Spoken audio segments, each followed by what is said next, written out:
Daily Assamese জিকে video' পাবলৈ আমাৰ চেনেলটি এতিয়া ছাবস্ক্ৰাইব কৰক।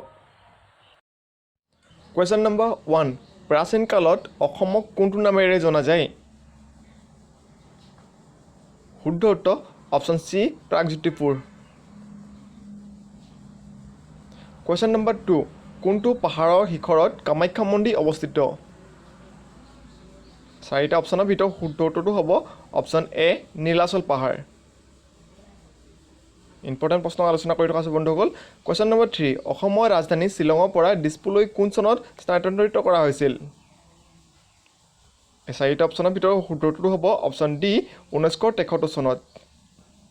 মনত ৰাখিব। কুৱেশ্যন নম্বৰ 4, অসম সাহিত্য সভা কোনটো প্ৰথম বৰ্ষত প্ৰতিষ্ঠা হৈছিল? শুদ্ধ উত্তৰ হ'ব অপশ্যন চি 1970 চনত। বন্ধুসকল ভিডিঅ'টো লাইক কৰা নাই যেতিয়া লাইক কৰি দিব। কুৱেশ্যন নম্বৰ 5, অসম সাহিত্য সভাৰ প্ৰথমখন সন্মিলন অনুষ্ঠিত হয় তথা ক'ত অনুষ্ঠিত হয় সেইটো সুধিছে, ঠিক আছে। ইয়াৰ শুদ্ধটো হ'ব অপশ্যন বি শিৱসাগৰত 1970 চনত হৈছিল, মনত ৰাখিব। কুৱেশ্যন নম্বৰ 6, অসম সাহিত্য সভাৰ প্ৰথম সভাপতি কোন আছিল? এই কুৱেশ্যনটো শুদ্ধটো হ'ব option B Padmanath Gohain Barua. Important প্ৰশ্নটো আলোচনা কৰি থকা হৈছে, মনত ৰাখিব। কুৱেশ্যন 7, বৰ্তমান অসমৰ মুঠ ৰাষ্ট্ৰীয় উদ্যান সংখ্যা কিমান? ইয়াৰ শুদ্ধটো হ'ব অপশ্যন ডি 7খন, মনত ৰাখিব এইবিলাক। কুৱেশ্যন নম্বৰ 8, ব্ৰহ্মপুত্ৰ নদীৰ ওপৰত মুঠ দলঙৰ সংখ্যা কিমান? ইয়াৰ শুদ্ধটো হ'ব অপশ্যন চি 6খন। কুৱেশ্যন নম্বৰ 9, নৰনাৰায়ণ সেতুখনে পঞ্চৰত্ন চহৰখনক কোনখন চহৰৰ সৈতে সংযোগ কৰে? বন্ধুসকল ইম্পৰ্টেণ্ট প্ৰশ্ন, এই প্ৰশ্নটোৰ শুদ্ধটো হ'ব অপশ্যন ডি যোগীঘোপা। ঠিক আছে, মনত ৰাখিব এইবিলাক। আহিছে নেক্সট প্ৰশ্ন। কুৱেশ্যন নম্বৰ 10, অসমৰ প্ৰথম মুখ্যমন্ত্ৰী কোন আছিল? ইয়াৰে 4টা অপশ্যন আপোনালোকে দেখা পাইছে। ইয়াৰে শুদ্ধটো হ'ব option C Gopinath Bordoloi. Question number 11, Srimanta শংকৰদেৱৰ কোন বছৰত জন্ম হৈছিল? ইয়াত সুধিছে শ্ৰীমন্ত শংকৰদেৱৰ জন্ম কেতিয়া হৈছিল, ঠিক আছে। ইয়াৰে শুদ্ধটো হ'ব অপশ্যন চি 1449 চনত, মনত ৰাখিব। এইবিলাক ইম্পৰ্টেণ্ট প্ৰশ্ন আহি থকা দেখা যায়। কুৱেশ্যন নম্বৰ 12, অভিৰুচি ক্ৰীড়া দিৱস উদযাপন কৰা হয় মানে কেতিয়া উদযাপন কৰা হৈছে অৰ্থাৎ কোন তাৰিখে, ঠিক আছে। ইয়াত শুদ্ধটো হ'ব option C 3 September, option Bhogeswar Barua ছাৰৰ জন্মদিৱসৰ উপলক্ষে উদযাপন কৰা হয়, ঠিক আছে, মনত ৰাখিব। কুৱেশ্যন নম্বৰ 13, অসমৰ আহোম ৰাজ্যৰ শেষ ৰজা কোন আছিল? অসম বুৰঞ্জীৰ এইটো এটা ইম্পৰ্টেণ্ট প্ৰশ্ন, ঠিক আছে, আহি থকা দেখা যায়। ইয়াৰ শুদ্ধটো হ'ব অপশ্যন চি পুৰন্দৰ সিংহ, মনত ৰাখিব এইবিলাক। কুৱেশ্যন নম্বৰ 14, কোনখন প্ৰথম অসমীয়া উপন্যাস তথা প্ৰথম অসমীয়া উপন্যাসখনৰ নাম কি?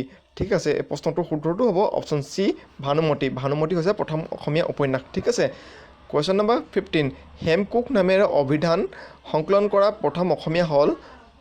এই প্ৰশ্নটোৰ শুদ্ধটো কি হ'ব ভালদৰে মন দি চাওক। ইয়াৰ শুদ্ধটো হ'ব অপশ্যন ডি হেমচন্দ্ৰ বৰুৱা, ঠিক আছে, মনত ৰাখিব এইবিলাক। কুৱেশ্যন নম্বৰ আহিল নেক্সট 16, জ্ঞানপীঠ বঁটা লাভ কৰা প্ৰথম অসমীয়া কোন?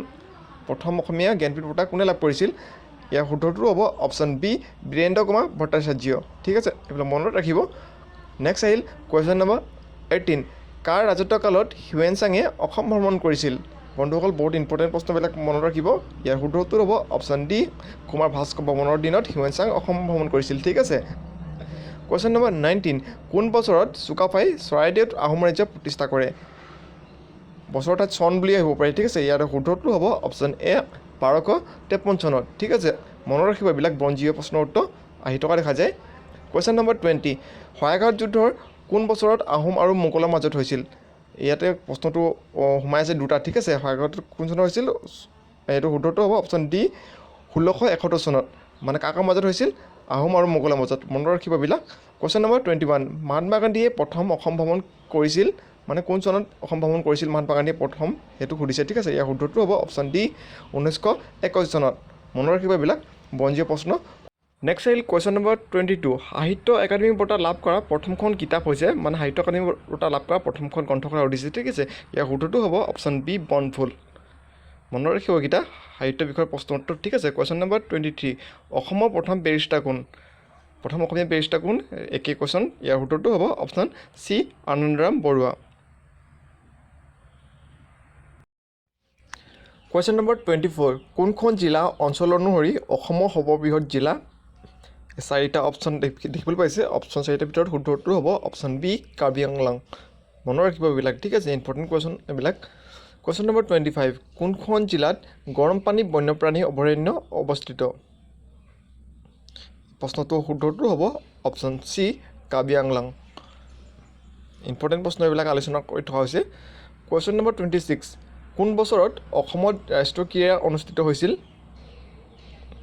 ইয়াৰ শুদ্ধটো হ'ব অপশ্যন ডি 2007 চনত গুৱাহাটী সৰুসজাই ষ্টেডিয়ামত হৈছিল ঠিক আছে মনত ৰাখিব কুৱেশ্যন নম্বৰ 27 কোন চনত গুৱাহাটী চাহ নিলাম কেন্দ্ৰ স্থাপন কৰা হৈছিল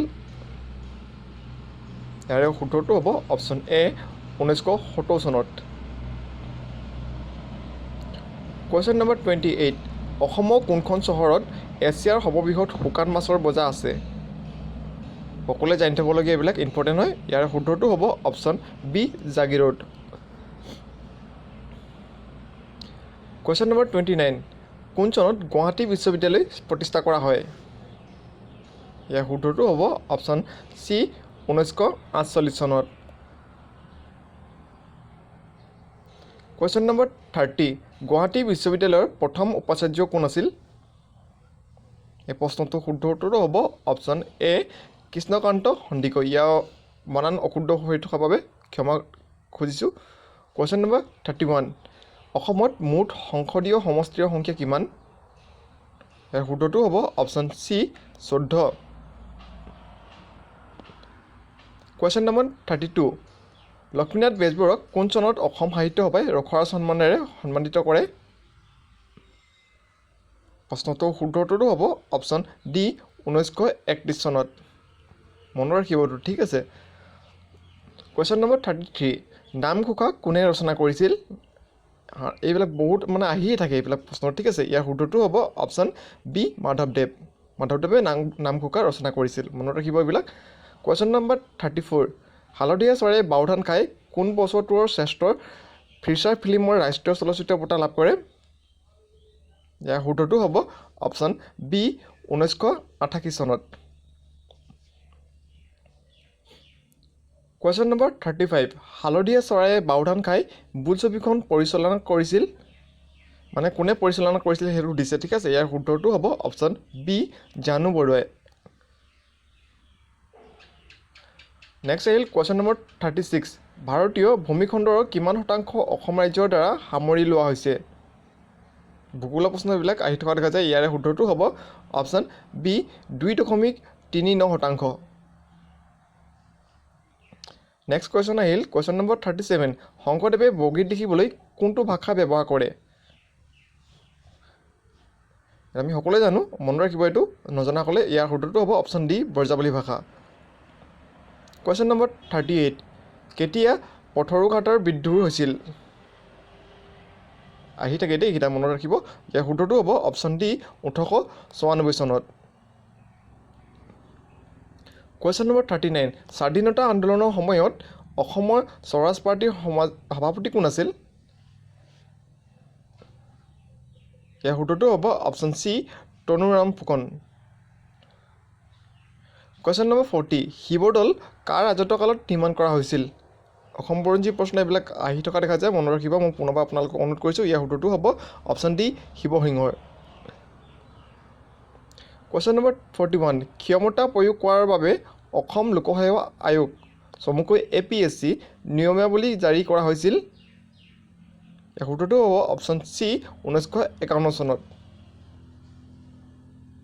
নেক্সট আহিল কুৱেশ্যন নম্বৰ 42 অসমৰ প্ৰথম ষ্টেডিয়াম নিৰ্মাণ কৰা হৈছিল ষ্টেডিয়াম ক'ত নিৰ্মাণ কৰা হৈছিল অসমত সেইটো সুধিছে ঠিক আছে ইয়াৰ শুদ্ধটো হ'ব অপশ্যন এ যোৰহাটত প্ৰথম ষ্টেডিয়াম নিৰ্মাণ কৰা হৈছিল কুৱেশ্যন নম্বৰ 43 কোন ৰজাক ভোগাৰাজ নামেৰে জনা যায় ভোগাৰাজ নামে কাক জনা যায় এইটো বুৰঞ্জী প্ৰশ্ন মনত ৰাখিব ইয়াৰ শুদ্ধটো হ'ব অপশ্যন চি চুৰামম্ফা ঠিক আছে মনত থ'ব নেক্সট আহিল কুৱেশ্যন নম্বৰ 44 স্বাধীনতা সংগ্ৰামৰ সময়ত কোনে মৃত্যু বাহিনী গঠন কৰিছিল ইম্পৰ্টেণ্ট প্ৰশ্ন এইটো ইয়াৰ শুদ্ধটো হ'ব অপশ্যন বি পুষ্পলতা দাসে মৃত্যু বাহিনী কোনে গঠন কৰিছিল পুষ্পলতা দাসে মনত থ'ব কুৱেশ্যন নম্বৰ 45 ৰংঘৰ কাৰ শাসনকালত নিৰ্মাণ কৰা হৈছিল বন্ধুসকল প্ৰশ্নটোৰ বানান অশুদ্ধ হোৱাৰ বাবে ক্ষমা কৰিব এই প্ৰশ্নটোৰ শুদ্ধটো হ'ব অপশ্যন এ প্ৰমত্ত সিংহ প্ৰমত্ত সিংহৰ শাসনকালত ৰংঘৰ নিৰ্মাণ কৰা হৈছিল মনত থাকিব কুৱেশ্যন নম্বৰ 46 অসম প্ৰাদেশিক কংগ্ৰেছ সমিতি কেতিয়া গঠন কৰা হৈছিল এই প্ৰশ্নটোৰ শুদ্ধটো হ'ব অপশ্যন বি 1921 চনত মনত ৰাখিব এইবিলাক ঠিক আছে নেক্সট আহিল কুৱেশ্যন নম্বৰ 47 অসমীয়া সাহিত্য পঞ্জীৰ লেখক হৈছে বা অসম সাহিত্য পঞ্জীৰ লেখক কোন বুলি সুধিব পাৰে ঠিক আছে ইয়াৰ শুদ্ধটো হ'ব অপশ্যন চি দেৱানন্দনাথ বেজবৰুৱা